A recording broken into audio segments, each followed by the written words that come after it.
Hello friends, வணக்கம் and welcome to my favourite recipes Tamil.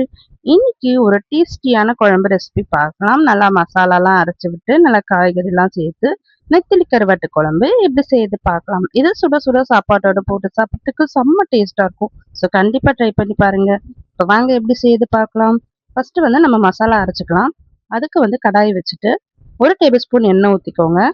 எண்ணெய் நல்லா சூடான அப்புறமா ஒரு 4 வரமிளகாய் வந்து சேர்த்துக்கோங்க. சேர்த்துட்டு இதை நல்லா நம்ம வந்து வறுத்துக்கலாம்.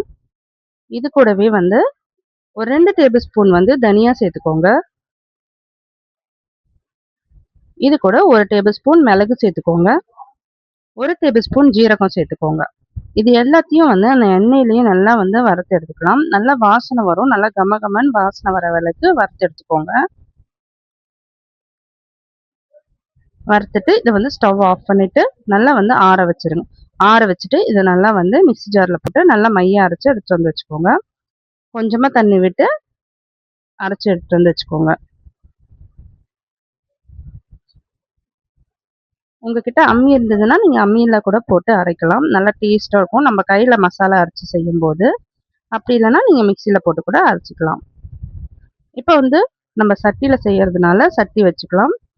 சட்டி நல்லா சூடான அப்புறமா 3 டேபிள் ஸ்பூன் வந்து நல்லெண்ணெய் ஊற்றிக்கோங்க. எண்ணெய் நல்லா சூடாகட்டும். எண்ணெய் நல்லா சூடான அப்புறமா 1 டேபிள் ஸ்பூன் கடுகு சேர்த்துக்கோங்க. 1 டேபிள் ஸ்பூன் வெந்தயம் சேர்த்துக்கோங்க. இப்போ கடுகு நல்லா பொரியட்டும்.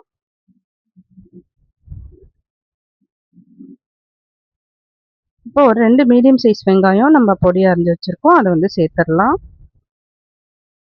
வெங்காயம் நல்லா வதக்கி விட்டுடலாம்.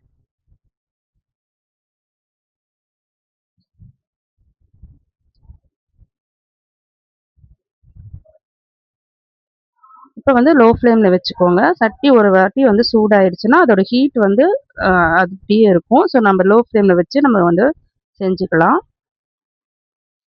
இதை நல்லா வந்து வதக்கி விட்டுருங்க. வெங்காயம் வதங்கின அப்புறமா ஒரு 5 பல் பூண்டு வந்து நம்ம உரித்து சேர்த்துக்கலாம். இப்போ பெரிய பல் பூண்டாக இருந்தால் ஒரு 5 பல் சேர்த்துக்கோங்க. சின்னதாக இருந்தால் ஒரு 10 பல் பூண்டு சேர்த்துக்கோங்க. சேர்த்துட்டு இதை நல்லா வந்து வதக்கி விட்டுருங்க. ஸோ வெங்காயம் கொஞ்சம் நல்லா கலர் சேஞ்ச் ஆன அப்புறமா ஒரு கொத்து கருவேப்பிலை சேர்த்துக்கலாம்.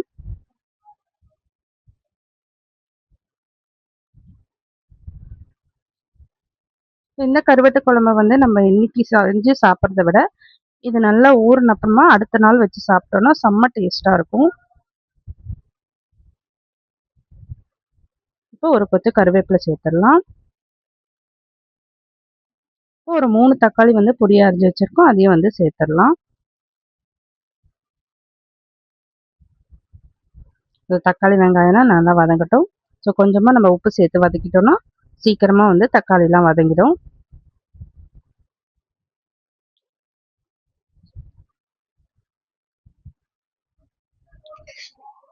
நம்ம இன்னைக்கு காய்கறி சேர்த்து வந்து கருவாட்டு குழம்பு செய்யறதுனால நான் இன்னைக்கு மாங்காய், முருங்கைக்காய், கத்திரிக்காய் வந்து சேர்த்துருக்கேன்.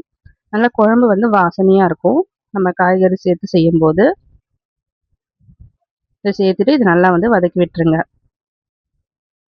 ஸோ ஒரு 2 நிமிஷம் காய்கறி நல்லா வதங்கட்டும்.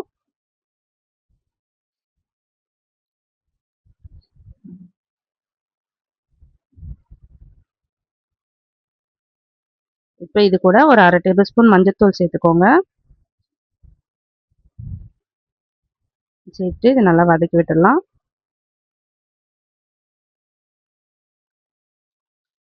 இப்போ ஒரு 2 டேபிள் ஸ்பூன் வந்து நம்ம குழம்பு மிளகாத்தூள் சேர்த்துக்கலாம். நம்ம ஏற்கனவே வந்து மிளகாய் சேர்த்து தான் அரைச்சிருக்கோம். அதனால ஒரு 2 டேபிள் ஸ்பூன் மட்டும் குழம்பு மிளகாத்தூள் சேர்த்துக்கோங்க.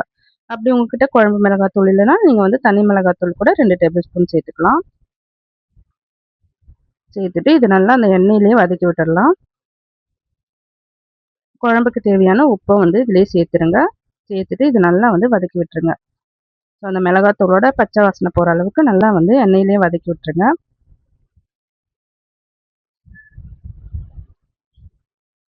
பாருங்க நல்லா வந்து வதங்கிடுச்சு. இப்போ நம்ம அரைச்சி வச்சிருக்க இந்த மசாலாவையும் சேர்த்துடலாம். சேர்த்துட்டு இதையும் நல்லா வந்து நம்ம வதக்கிடலாம். வதக்கிட்டு இப்போ ஒரு லெமன் சைஸ் புளி வந்து நம்ம ஊற வச்சு வச்சுருக்கோம். அதையும் வந்து இதில் ஊற்றிட்டு இது நல்லா குழம்ப வந்து நம்ம கொதிக்க விட்டுடலாம்.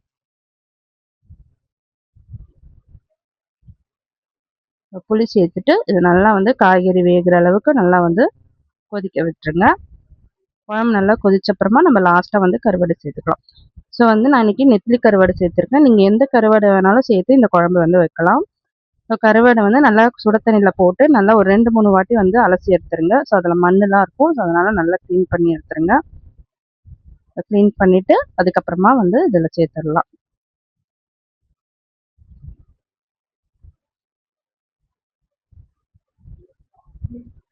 ஸோ குழம்பு நல்லா வந்து கொதிக்கட்டும். ஒரு 10 நிமிஷம் நல்லா கொதிக்கட்டும். ஸோ காய்கறிலாம் வந்து வெந்தப்புறமா நம்ம வந்து கருவாடு சேர்த்துடலாம்.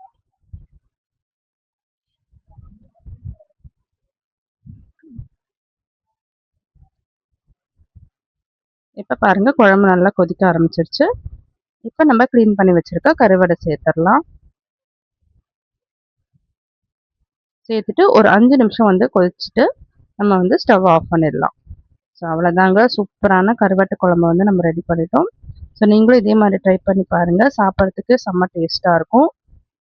ஸோ ட்ரை பண்ணிவிட்டு எப்படி இருந்ததுன்னு கமெண்ட் பண்ணுங்கள்.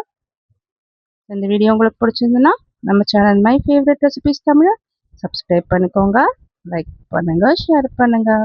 தேங்க்யூ ஃபார் வாட்சிங்.